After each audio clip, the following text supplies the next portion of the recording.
सत्य ज्ञान संस्था की तरफ से जो ज्ञान की बातें कही जा रही है वो बड़े ध्यान से सुननी चाहिए।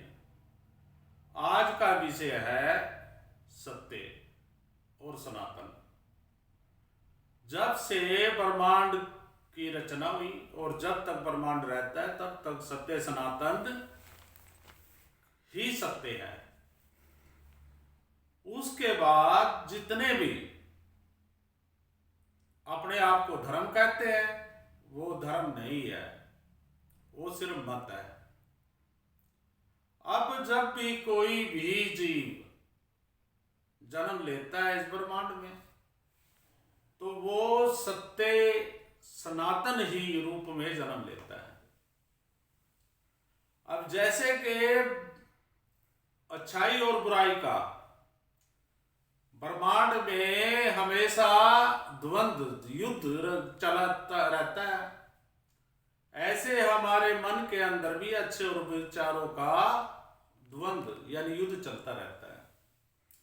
तो मानव अच्छा जब भी बन सकता है जबकि वो बुरे विचारों को खत्म करके।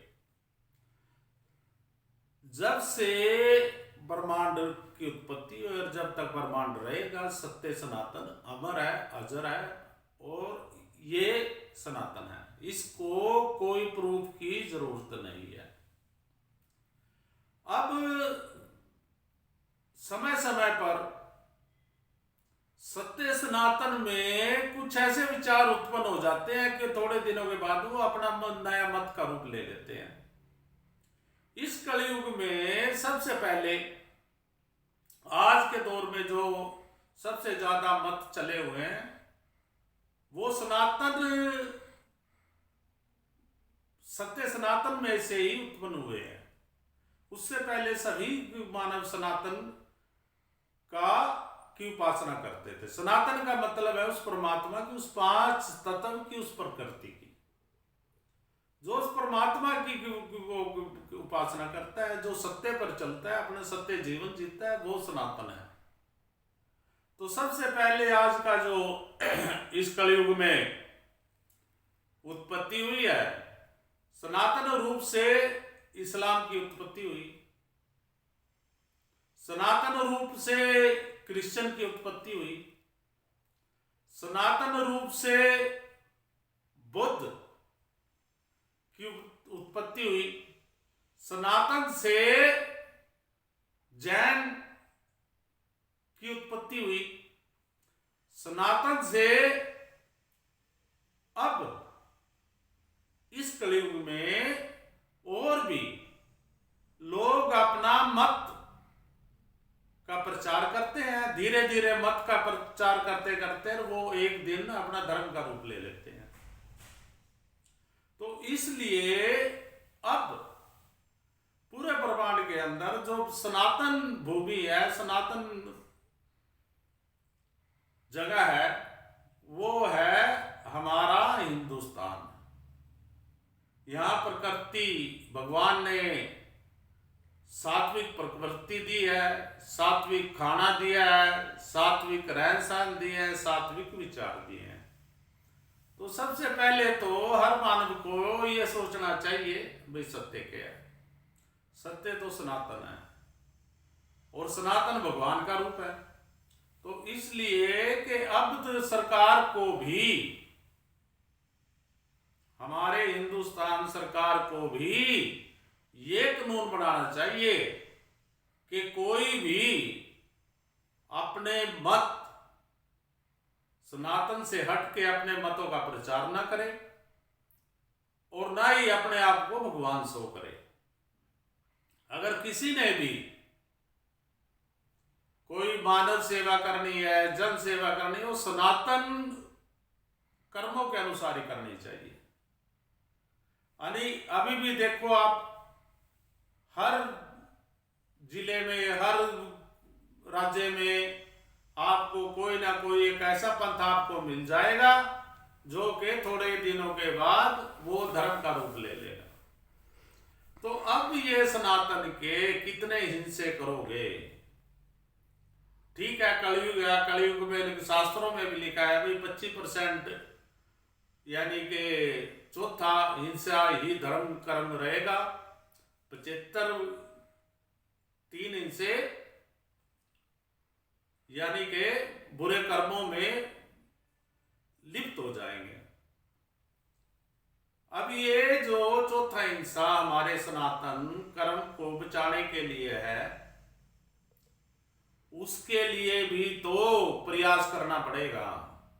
अगर कोई प्रयास नहीं करेगा, पहले भी एक बार ऐसा हुआ है कि सत्य सनातन बिल्कुल बहुत ही कम संख्या में रह गए थे। फिर कुछ महान आत्माओं ने आके उसका विस्तार किया, उसका प्रचार किया, लोगों को दोबारा फिर उसमें जोड़ा। तो अब फिर वो समय आ चुका है कि सत्य को बचाने के लिए हमारे देश की सरकार ने कानून भी बनाना चाहिए, और जो जनमानस है, जैसे हमारे मठाधीश है, जैसे हमारे जो कथावाचक है, और भी जो समाज में जो धर्म के कार्य करते हैं, उन्होंने जनमानस तक जाके तो इस सत्य का ज्ञान देना चाहिए। अब सबसे बड़ी विडंबना यह है कि सत्य मतलब किसी के कहने से मान ले सत्य कर्म पर कोई नहीं चलता। किसी को लालच दे दो, आपको यहां से इतना फायदा हो जाएगा, उसको लोगों को इतने स्वार्थी है, धर्म कर्म के बारे में कुछ नहीं सोचेंगे, जाके वहां पर अपना मत्था टेकना शुरू कर देंगे। तो इसलिए सबसे ज्यादा जरूरी है कि सत्य का प्रचार, सत्य का ज्ञान, और ये जो संस्था का जन्म हुआ है, ये इसी उद्देश्य से हुआ है कि जनमानस तक सत्य का ज्ञान का प्रचार फैलाएं, सत्य का बोध कराएं। अब पहले भी संस्था ने ये बार बार बात कही है कि दुनिया के अंदर कहीं घूम लो, अगर मोक्ष प्राप्ति होगी तो वो सत्य सनातन कर्म से ही होगी।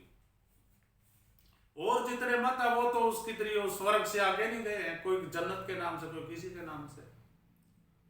और ये हमारा सत्य सनातन कर्म, ये तो ब्रह्मांड के कण कण का ज्ञान रखता है। ये जितना भी गुबार का ये फकंड चला हुआ है, बुरे कर्म, बुरे धर्म, बुरे मत और बुरी सोच, ये सारा बार का जंजाल है। सत्य सनातन ज्ञान तो अंतर्मुखी होकर उस ब्रह्मांड में जो कण कण में वास करता है, उसमें लीन होना पड़ता है। इसलिए अपने कर्म सत्य रखो, ज्यादा ज्यादा लोगों को ये ज्ञान कराओ भाई बुराई को छोड़ के अच्छाई पे चलो, और अच्छाई है सत्य सनातन कर्म। सत्य सनातन कर्म पे चलो। अगर आपको सत्य सनातन कर्म में कोई संस्था, कोई अपना मंदिर, हमारे वेद शास्त्र, इनका के साथ जुड़ो, इनका अध्ययन करो। और फिर भी अगर किसी को ये लगे कि हमारे को कोई रास्ता नहीं मिल रहा, इस संस्था से जुड़ो, सत्य सनातन से। इसमें भगवान के सबसे पहले रूप, जो बाहरी रूप है, जो हम इस आंखों से देखते हैं, इस प्रकृति से देखते हैं, वो देव रूप देखते हैं, यानी साकार रूप में। अगर भगवान से प्रार्थना करनी है तो ये 4 प्रार्थना जरूर करनी चाहिए। हे भगवान, मैं आपके साकार रूप को नमस्कार करता हूं। साकार रूप में होते हैं देवी देवता, जो ये ब्रह्मांड सारा दिखता है, ये सारा रूप भगवान का साकार रूप में है। फिर करना चाहिए, हे भगवान, मैं आपके निराकार रूप को नमस्कार करता हूं। निराकार रूप वो है जो नहीं दिखता, उसमें हमारी आत्मा भी है, जो कण कण में है, जो हर पंच तत्व में व्याप्त है, वो शिव तत्व, वो शिव है। और तीसरा है शब्द रूप। हे भगवान, मैं आपको शब्द रूप में, शब्द रूप ज्ञान में नमस्कार करता हूं। शब्द आपको मिलेंगे वेद शास्त्र से, तो उसकी भी आपको उपासना करनी चाहिए, नमस्कार करनी चाहिए। और चौथा है, हे भगवान मैं आपको ध्वनि रूप में नमस्कार करता हूं। ध्वनि रूप, ये सारा ब्रह्मांड में जो सबसे पहले गुंजन हुआ है वो ओम का गुंजन होता है। पृथ्वी से बाहर निकल के अंतरिक्ष में जब आप जाओगे, जहां बिल्कुल शांत है, कोई शोर शराबा नहीं है, वहां भी वैज्ञानिकों ने अध्ययन किया है, वहां पर ओम का गुंजन है। इस ओम के गुंजन से ही सारा ब्रह्मांड की मूवमेंट यानी कि परिवर्तन होता रहता है। तो ये कुछ डायरेक्शन, कुछ दिशाएं में आपको अभी बताई है कि भगवान का सत्य क्या है और दूसरे सत्य कर्म। अब सबसे बड़ी विडंबना ये हो गई कि आज का जो मानव है, आज का मानव कण कण में पाप का भागी बनता जा रहा है। अभी जैसे कि अभी ज्ञान दिया है कि विश्वासघात सबसे बड़ा पाप है। थोड़ी थोड़ी बातों में आदमी विश्वास में लेता है और उसके साथ घात कर लेता है। विश्वास का मतलब होता है परमात्मा। अब मान लेके बच्चे माँ बाप ने स्कूल में भेजे, भाई ये जाके कॉलेज में पढ़ेंगे, लिखेंगे, डिग्री करके लेके आएंगे। बच्चे कॉलेज में तो जाए ना और अपना मौज मस्ती में इधर उधर मान ले, अपना भोग विलास में पड़ जाए। वो पहला विश्वासघात है आपका अपने पिता माता के साथ। ये विश्वासघात पाप का कोई भी अंत नहीं है। दूसरा, पति पत्नी का। मानव सुबह से बाहर जाता है अपने परिवार की खुशी के लिए, धन दौलत इकट्ठी करने के लिए, नौकरी करने के लिए विदेशों में जाता है, और बाद में पत्नी मान ले अपनी पवित्रता भंग करके भोग विलास में लिप्त हो जाती है, या पति मान ले विदेश में जाके भोग विलास में लिप्त हो जाता है। वो पति पत्नी के एक दूसरे के प्रति विश्वासघात। तीसरा, भगवान और भक्त। जब भक्त भगवान की पूजा करता है तो उसको बिल्कुल ये विश्वास हो जाता है कि भगवान एक दिन मेरी मनोकामना पूरी करेंगे, और अगर दर्शन के मान ले इच्छा हो तो दर्शन, जैसी अगर आपने कर्म की हो तो आपको दर्शन देंगे, ये विश्वास।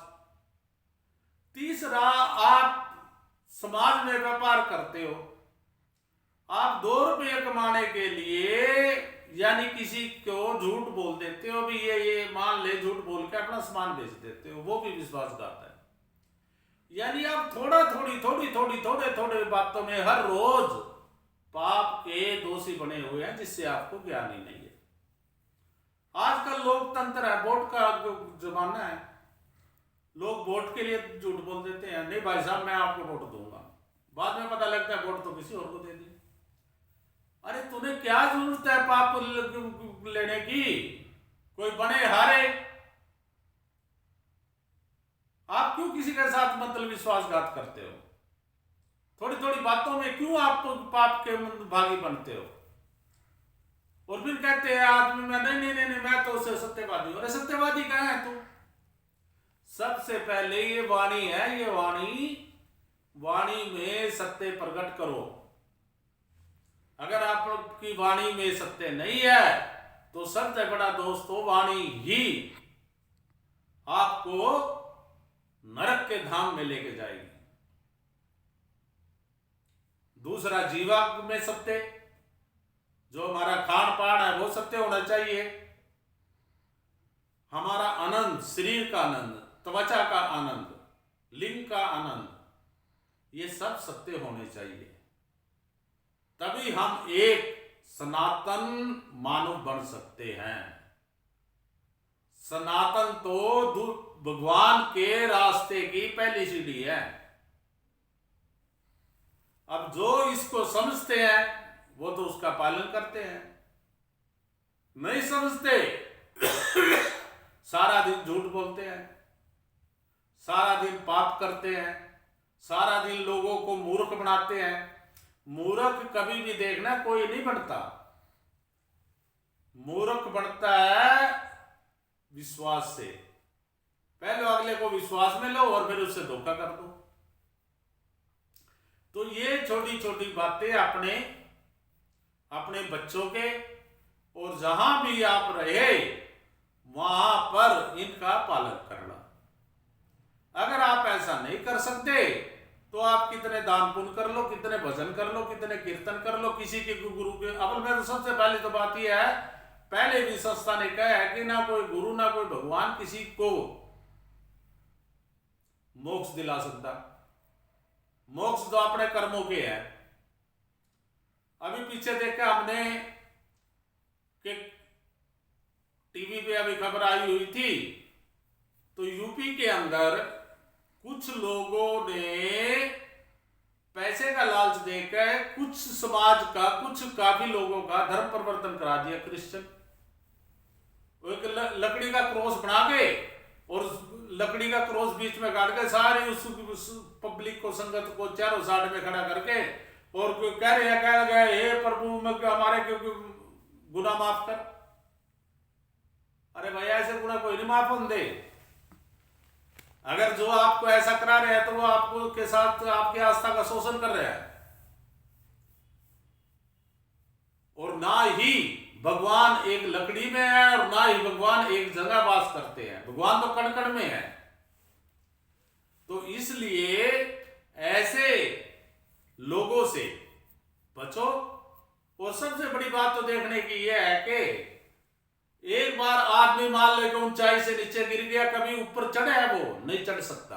जो सनातन कर्म से एक बार नीचे गिर गया किसी गुरु के चक्कर में या किसी पैसे के चक्कर में, वो दोबारा सनातनी नहीं हो सकता। सनातनी कर्मों से होता है, टैग लगाने से नहीं। तो इसलिए आप देखते होंगे जितने भी दुनिया के अंदर बुराइयां हैं वो सबसे पहले सनातनी लोगों को टारगेट करती है, यानी कि सत्य को खत्म करने के लिए। और ये जो द्वंद है ये आज से नहीं, आदि जब तक सृष्टि रहती है तब तक चलते रहता है, अच्छाई और बुराई का। अब हमने देखना है कि हमारे को मानव जीवन मिला है, माने अच्छाई के पक्ष में जीवन जीना है या बुराई के पक्ष में। अगर आपने अच्छाई के पक्ष में जीवन जीना है तो फिर तो आपने सत्य सनातन कर्म अपनाने चाहिए और सनातन मत को मानना चाहिए। मत नहीं है, ये ज्ञान है, धर्म है, सत्य है। मत तो अन्य मत होता है कि किसी मानव के द्वारा अपनी सोच के द्वारा किया हुआ प्रचार, ये तो सत्य है। जैसे कि शरीर हमारा सत्य नहीं है, क्योंकि इस शरीर को एक दिन नष्ट हो जाना है। सत्य हमारे शरीर के अंदर अगर कोई है वो आत्मा है, वही सनातन है। सत्य वही है जो अजर है, अमर है। ऐसे हमारे सत्य कर्म है। पहले भी संस्था में ये बात कही गई है, आप किसी भी लोक में चले जाओ कर्मों के हिसाब से, इतना आपके कर्म बचे रहेंगे, इतना आप उस लोक में वो आत्मा वास करेगी। जिस दिन वो कर्म आपके पूरे हो जाएंगे उसी दिन वहां से वो छीन हो जाएगी। जैसे कि बैंक में जितनी दिन पैसा है आप उसको बरतोगे और जिस दिन पैसे खत्म हो जाएगा आपको पैसे नहीं मिलेंगे। तो इसीलिए 12 लोक हैं, स्वर्ग लोक से और ब्रह्म लोक तक। उसमें सचखंड भी आ गया, सब कुछ आ गया, सतलोक भी आ गया, सब कुछ आ गया। तो इसलिए आप ये तो आप दिमाग से निकाल दो, अगर आपकी आत्मा को किसी लोक में वास मिल गया तो आपको मोक्ष मिलेगी। मोक्ष तो एक अलग से चीज है। मोक्ष तो वो है जो शक्ति इस ब्रह्मांड के कण कण को जीवित कर रहा है, जिसमें मूवमेंट यानी हर में पदार्थ में एक जीव की तरह ऊर्जा है। वही ऊर्जा हमारे मानव शरीर में आत्मा के रूप में है, उसमें समा जाना। उसके बाद कोई शरीर नहीं, कोई लोक नहीं, कोई इच्छा नहीं। और अगर कोई मानव ये इच्छा करे कि मेरे को तो मोक्ष प्राप्ति चाहिए, वो भी कामना है। इस संसार में दुख नाम की कोई चीज नहीं है। दुख तो मानव की इच्छाओं का जंजाल है। एक इच्छा पूरी होगी, चार इच्छा और खड़ी कर दी उसने। चार में से दो पूरी होगी, दो नहीं हुई तो उसको देख के दुखी हो जाता है। ये तो है आपके मन का और बुद्धि का, यानी कि मानसिक दुख। एक होता है शारीरिक दुख, यानी कि शरीर बीमार हो गया। अब आज मैं आपको शास्त्रों के ज्ञान के हिसाब से कहता हूं। अनजाने में अगर शास्त्रों का कोई मत निकल जाए मेरे मुंह से, उसके लिए क्षमा याचना। शास्त्रों का कोई मत नहीं है, शास्त्र तो ज्ञान है, परमात्मा से उत्पन्न हुआ ज्ञान है। अब जितने भी जो हमारे शास्त्रों का मूल रूप है, वो किसी मानव ने नहीं बनाए, नहीं योग किया। वो ज्ञान तो सारा परमात्मा के दिया हुआ है। सबसे पहले वेद, जब सृष्टि की उत्पत्ति हुई, गीता कृष्ण भगवान ने मान ले वो किया है। रामायण भी हमारे मतलब श्री राम भगवान के जीवन की कथा है। उपनिषद वेद व्यास जी ने जो संसार में घटना हुई है उनको सबको कलमबंद किया। इससे पहले कलमबंद नहीं थे, उस कंठ ज्ञान था। यानी आचार्य भी पुस्तक नहीं रखते थे, गुरुकुल में आते थे। तो इसीलिए मतलब हमारे सनातन में गुरु का स्थान सबसे ऊपर था। गुरु बिना ज्ञान नहीं। अरे भाई, जब उसको और कहीं से पढ़ने को नहीं मिलेगा तो गुरु के कंठ से तो मिलेगा उसको ज्ञान। तो फिर त्रेता युग में जब कृष्ण भगवान ने देखा, वेद व्यास जी ने देखा भी आगे तो कलयुग आने वाला है, आगे तो जो गुरु भी जो पैदा होंगे वो भी फंगटधारी होंगे। तो इसलिए जब उन्होंने ये सारा मतलब आने वाले समय को सोच के फिर ये कलम बंद किया। तो इसलिए सत्य को पहचानो, पहले तो नियत नेम में पहचानो। और आप किसी भी भगवान की पूजा ना करो, अपने कर्मों में सुधार कर लो, आपको मोक्ष से कोई नहीं रोक सकता। अगर मानव शरीर की को भी कष्ट आएंगे ना, तो हम प्रकृति के विरुद्ध अपना रहन सहन, अपना खान पान करेंगे तो तभी हम बीमार होंगे, यानी हम बीमार भी नहीं हो सकते। खाने में शुद्ध खाना और रहने में भी हमें प्रकृति के साथ अपना रहन सहन बदलना चाहिए। अब विज्ञान आ गया, प्रकृति को तो लोग समझते कुछ नहीं है। गर्मी में एसी लग जाए, ठंड पैदा हो जाए, और सर्दियों में हीटर लग जाए, वो गर्मी पैदा हो जाए। तो अब जो प्रकृति से दूर इंसान जब जब होता चला जाएगा, ना तो उसको मोक्ष मिलेगा और ना ही उसको शारीरिक और मानसिक सुख मिलेगा। तो इसलिए सबसे पहले तो हम अपना जीवन अपने आप को सुधारें, फिर अपने बच्चों को ज्ञान दें। और सबसे बढ़िया बात तो यह है कि मतलब सुबह जल्दी उठो, ब्रह्म मुहूर्त में उठो, सूर्य निकलने से 2 घंटे पहले उठो। उसके बाद शाम को भी रात के 9 या 10 बजे तक सोने की तैयारी कर लेनी चाहिए। और रात के समय भोजन कम करो, दोपहर को खाना ज्यादा खा सकते हैं वो भी चलेगा। और ये जो सारा ज्ञान है ये आपको शास्त्रों से मिलेगा, किस समय क्या भोजन खाना चाहिए। हमारे योग शास्त्र, पतंजलि योग, बहुत सारी ऐसी मतलब धार्मिक पुस्तकें हैं कि आपको ये सारा ज्ञान मिल जाएगा। अगर कहीं से भी ना मिले तो फिर ये सत्य सनातन संस्था तो है ही है इस ज्ञान देने के लिए। आप सत्य सनातन संस्था से जुड़ो, आगे प्रचार करो। और पहले भी हमने ये बताया था संस्था की तरफ से कि सबसे बड़ा ज्ञान, सबसे बड़ा दान ज्ञान दान है। तो जो सत्य का ज्ञान का दान करता है वो सबसे उत्तम दान कहा गया है।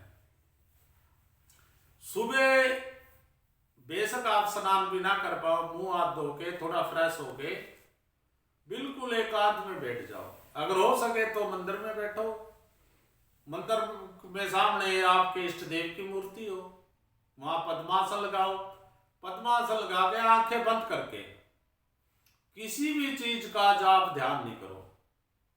ये जो दिमाग है, ये बुद्धि है, इसमें जितना भी बाहर का गंध भरा हुआ है वो ऐसे चलेगा जैसे आप किसी टीवी पे या किसी थिएटर में फिल्म देख रहे हो। वो धीरे धीरे चलता रहेगा, मन दौड़ता रहेगा, वो विचार आते रहेंगे। और ज्यादातर आप देखना नेगेटिव विचार ज्यादा आएंगे, गलत विचार ज्यादा आएंगे। तो इस ब्रह्मांड के अंदर हर चीज का एक समय है। जब आपके चलते चलते चलते चलते चलते चलते मन में जितने बुरे विचार आओ सारे बुद्धि में घूम घूम के अपने आप खत्म हो जाएंगे। फिर आपका मन और बुद्धि बिल्कुल शांत हो जाएगी। जब वो शांत हो जाएगी फिर आपको धीरे धीरे भगवान का आप जाप भी कर सकते हो, आप ध्यान भी लगा सकते हो। ध्यान जब ही लगेगा, उससे पहले ध्यान नहीं लगता। ध्यान किस चीज का लगाना है? ध्यान तो ये हमारे शरीर के अंदर जो मन है ये एक बच्चे की तरह है, कभी इधर डोलता, कभी इधर, कभी इधर, कभी इधर, कभी इधर, कभी अच्छे विचार आते कभी बुरे, कभी अच्छे कभी बुरे। इस जो पूरे शरीर को कंट्रोल करने वाली जो है वो हमारी बुद्धि है। यानी कि हमारे शरीर के अंदर मन शिष्य कहा गया और बुद्धि को गुरु रूप कहा गया है। तो जब बुद्धि में इतनी पावर है कि मन के बुरे विचारों को खत्म करके अच्छे विचारों को कर्मों में तब्दील कर देती है, और इसी मन की अच्छे बुरे सोचों से हर मानव अपना रास्ता चुनता है और ऐसे कर्म करता है। तो सबसे पहले आप ये देख लो, जब मानव की यानी बच्चे की 12 साल से 24 साल की उम्र के बारे में भी पहले कहा गया है कि यही समय होता है कि हर बच्चे ने राम का रास्ता चुनना है या रावण का। तो इसलिए रावण के रास्ते से रोक के राम के विचारों का पालन करना चाहिए। राम के विचार होते हैं सत्य सनातन। अभी तक तो कुछ लोगों को ये नहीं पता भी सत्य सनातन है क्या। उनको तो बस इतना कह रहा है हम तो हिंदू है। अरे हिंदू नहीं है, हिंदू तो कलयुग में नाम पड़ा है। आदिकाल से जब से सृष्टि की रचना हुई है, जब तक रहेगी, तो सत्य सनातन एक जीवन जीने की कला है। उस कला के हिसाब से ही मानव ने अपना जीवन जीना चाहिए। दो ही रास्ते तो है ऐसे, एक अच्छाई की तरफ जाते हैं, एक बुराई की तरफ जाते हैं। अब हर मानव को अपना जीवन अच्छाई के रास्ते पे चलाना चाहिए। मोक्ष यात्रा इसी को कहते हैं, जो मानव अपने सत्य कर्म करता हुआ और अंत समय में मोक्ष प्राप्त कर ले। आज का प्रचार प्रसार यहीं पर विराम करते हैं। अगली बार फिर आपको सत्य सनातन के बारे में कहेंगे। लास्ट में एक बार फिर कह देता हूं, आदि से लेके अंत तक सत्य सनातन ही होता है। इसके बाद में जितने अपने धर्म कर्म है सब मत है। इस्लाम सनातन से पैदा हुआ, उससे पहले सनातनी लोग थे, वो उनको जबरदस्ती अपने एक मत इस्लाम में दबाव बना के उनको अपने साथ मिलाया। क्रिश्चियन एक मत है, जिससे कि सनातनी लोगों को अपने साथ मिलाया। बुद्ध सनातनी था, सिख सनातनी धर्म से पैदा हुआ। ये जितने भी मत धर्म है ये सब उस सत्य सनातन से ही पैदा होते हैं। जैसे कि सारे ब्रह्मांड में कोई भी जीव जन्म लेगा तो पृथ्वी उसका आधार होगा, यानी पृथ्वी पे रह के वो जीव पनप सकता है, या जल में, वायु में, आकाश में। अग्नि सबको भस्म कर देती है, लेकिन अग्नि के अंदर भी ऐसे कण हैं जो कि मतलब जीवित अवस्था में, इतना वो कण एक दूसरे से जीवित अवस्था में रहते हैं। अग्नि प्रज्वलित रहती है, जब वो समाप्त हो जाते हैं कि अग्नि भी समाप्त हो जाती है। ये पंच तत्व शिव का रूप है और इन्हीं से सृष्टि उत्पन्न होती है। और जब ब्रह्मांड समाप्त होता है, ये पांच होता है तो शिव में समा जाते हैं। ओम नमः शिवाय।